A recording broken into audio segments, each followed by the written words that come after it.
네, 안녕하세요. 이도혁 건축가입니다. 제가 가공사 총 30채 정도가 들어갔는데 그 첫 번째 완공주택이 바로 뒤에 보시는 2천 전원주택입니다. 118.제곱미터로 저희가 설계를 해서 단층으로 안 쳤고요. 1억 9,800만원이라는 금액으로 실제 공사가 기획이 되어서 진행이 된 케이스라고 보시면 될 것 같습니다.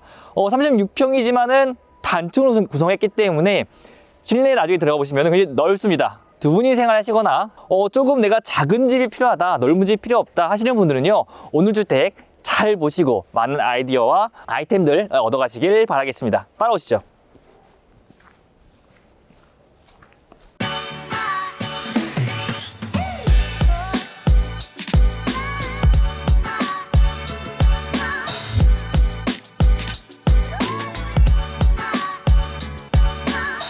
네, 오늘은 외관을 제가 설명을 합니다. 근데 한번 보시면요, 굉장히 심플합니다. 제가 좋아하는 박공지붕에 그리고 스타코플렉스 베이스 마감, 그 외에는 없어요.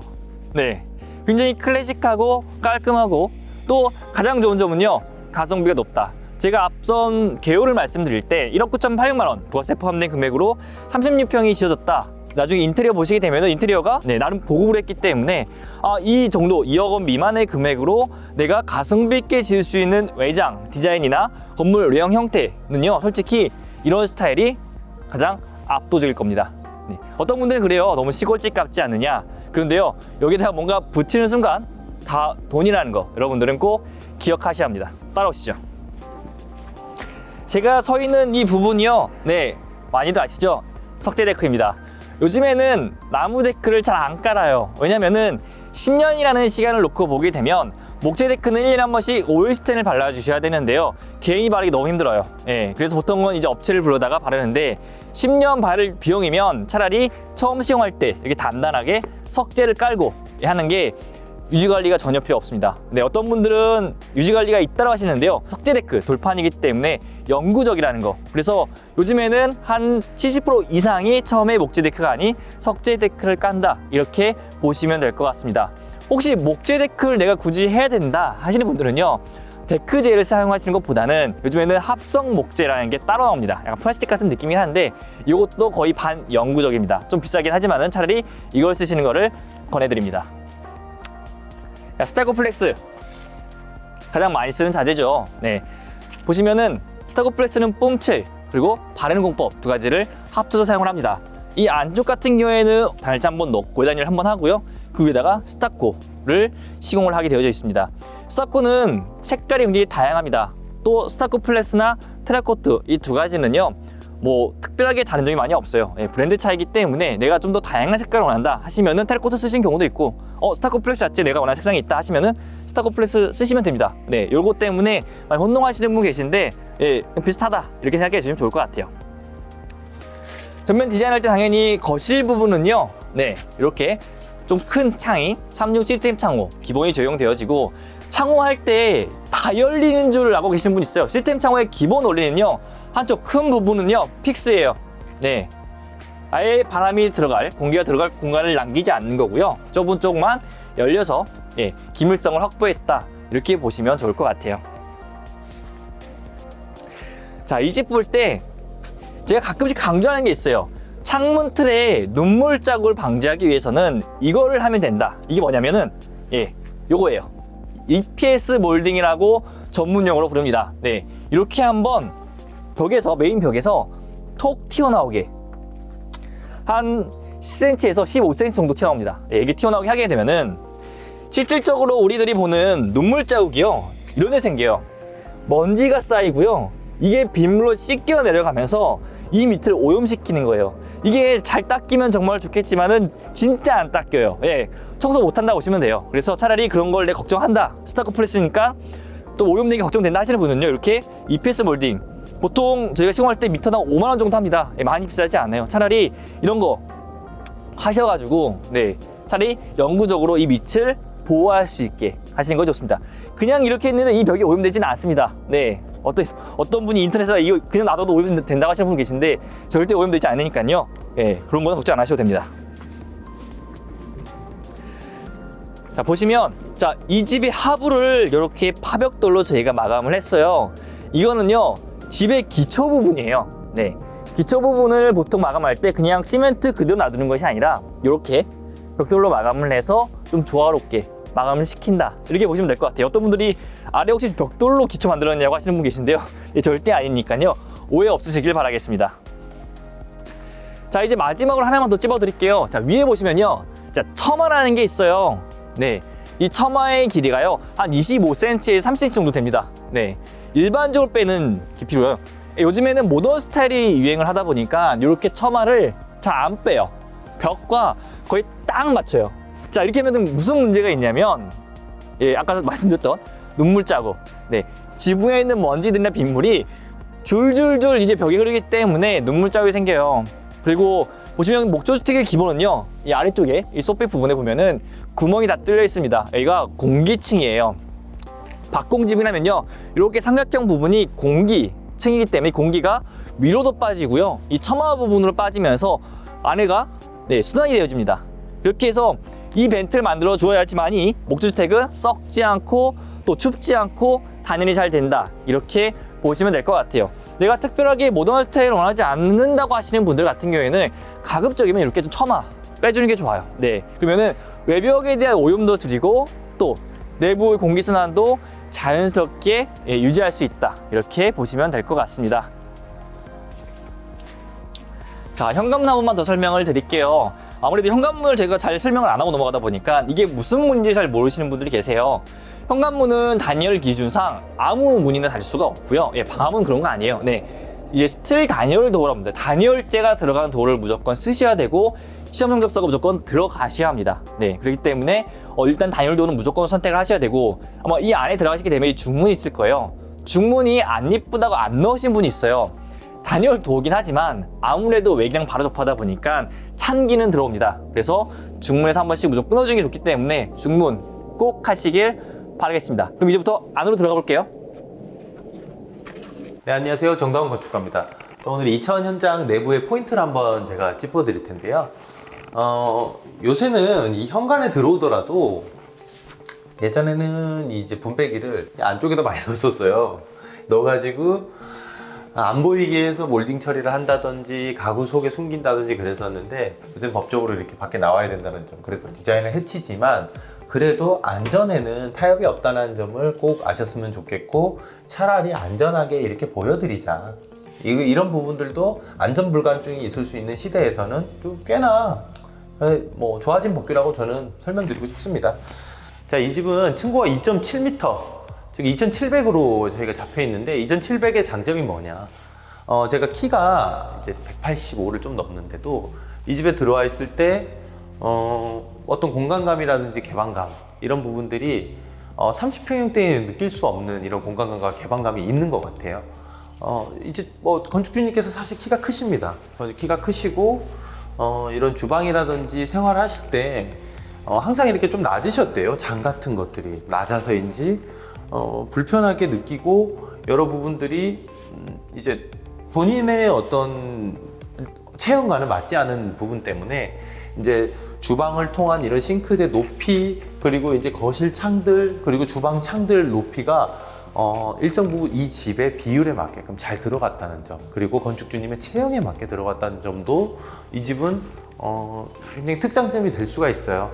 예전과는 다르게 아트월이 없고 일반 벽처럼 그냥 벽지나든지 페인트 도장이 발라져 있는 경우가 많은데, 이게 왜 그렇게 됐냐면은 TV의 디자인이 워낙 얇아지다 보니까 이 아트월과의 그 TV 이질감이 있다고 해요.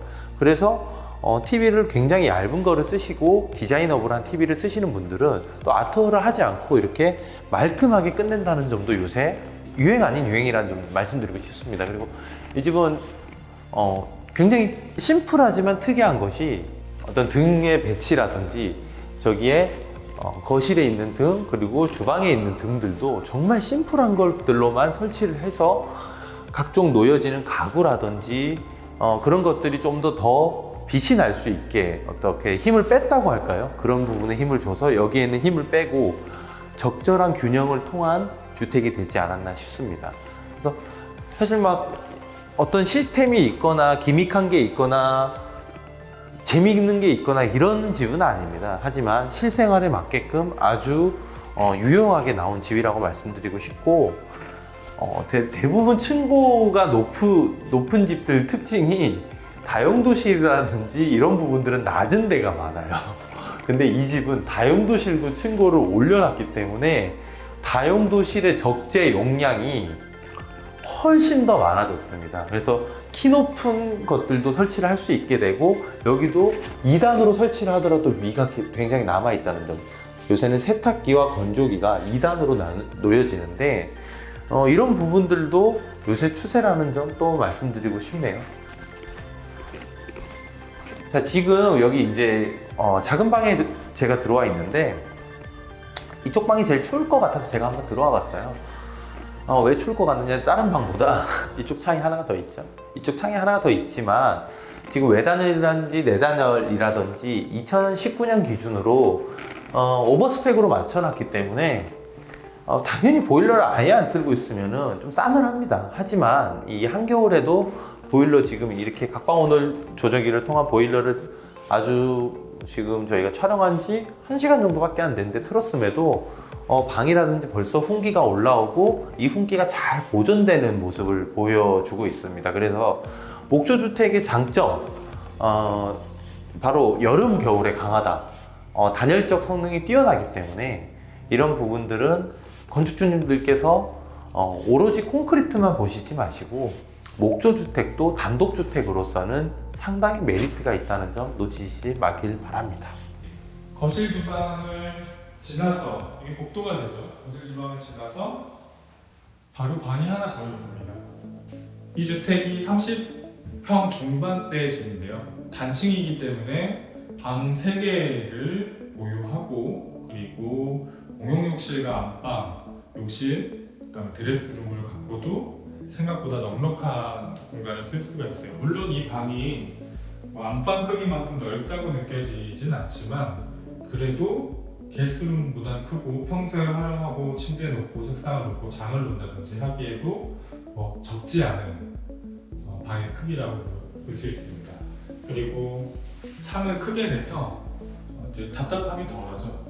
방이 사이즈가 같은데 창이 폭이 작아지거나 길이가 작아지거나 했을 때 조금 더 답답해 보이는 경향이 있는데, 창을 크게 내므로써 어떤 밖의 시선이 분산이 되고 내부의 공간보다는 조금 더 외부의 공간을 느끼기 쉽기 때문에 좁게 느껴지지 않아요.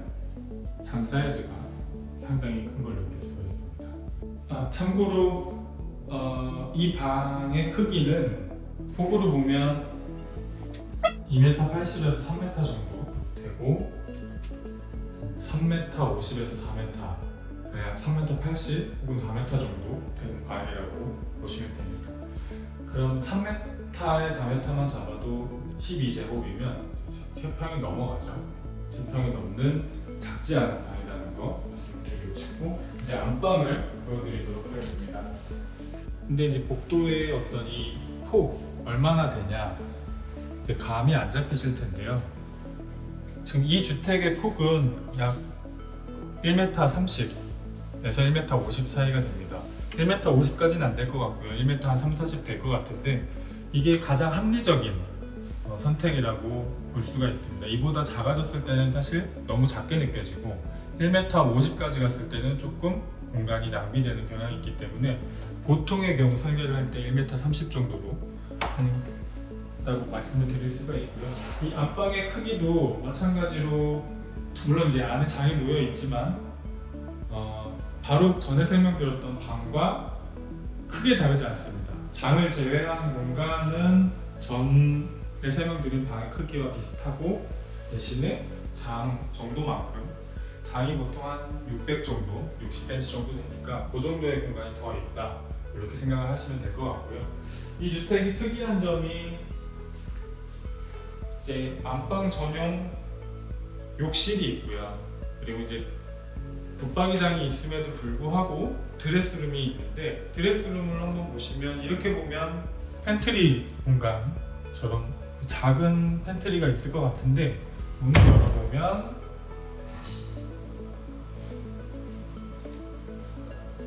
생각보다 제법 쓸만한 공간을 안에 숨겨놓고 있습니다. 이 공간과 화장실을 묶어서 배치를 해서 평소에 보셨던 주택들과는 조금 다른 느낌을 가지실 수 있는데, 용도는 여기에 시스템으로 이제 옷을 보관할 수 있도록 할 수도 있고요. 정말로 수납을 위한 평소에 안 쓰는 물건들이나 계절이 지난 것들을 보관하는 창고용도의 팬트리로 쓸 수 있는 아주 쓰임새가 다양한 공간이 연출이 되고, 환기를 위한 창도 배치하고 있죠. 이 공간이 이 집에서는 가장 재밌는 공간, 그리고 숨은 공간이라고 말씀을 드릴 수 있을 것 같고, 배치를 하다 보면 짜투리 공간 혹은 남는 공간을 어떻게 활용하냐에 따라서도 집이 이제 달라지는데, 그 공간을 이 집은 이제 팬트리, 별도의 팬트리 혹은 창고 이렇게 썼다고 보실 수 있습니다. 난방 전용 욕실은 아까 공용 욕실 보셨던 것과 마찬가지로 샤워, 그다음에 세면대, 변기 이렇게 일자로 배치를 해서 아주 크지도 아주 좁지도 않은 적당한 사이즈를 갖고 있습니다. 이렇게 게스트룸, 그리고 이제 안방, 그리고 작지 않은 방, 그다음에 제법 넓어 보이는 거실과 주방, 그리고 후면엔 이제 보일러실이 있고 붙박이장을 보유하고 별도의 드레스룸 공간까지 가지고 있는 이 집이 몇 평 정도 되냐면 30평대 중반, 35평 혹은 36평 이 정도 됩니다. 이 공간 구성을 만약에 가지고 2층으로 설계를 한다고 하면 사실 이제 40평 가까이 되겠죠. 이유는 계단실의 면적을 차지하기 때문에 그렇고요. 오늘 중점적으로 설명드린 건 어떤 이 공간 구성, 그리고 크기, 그다음에 어느 정도인지, 길이감 이런 것들을 중점적으로 설명을 드렸어요. 복도 1m 30, 그리고 거실 주방을 나란히 배치했을 때 약 7m 50에서 8m, 그리고 적지 않은 다용도실 크기 한 2m 50에서 2m 70 정도, 그리고 거실을 1층 오픈했을 때 어떤 느끼는 공간감 이런 것들을 주로 설명을 드렸고, 실제로 설계를 받으시거나 설계를 앞두고 계신 분들이 계시다면 이런 것들을 참고해서 반영하시면 도움이 될 거라고 생각이 됩니다. 오늘은 여기까지 설명드리도록 하겠습니다. 감사합니다.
좋아요 눌러주세요.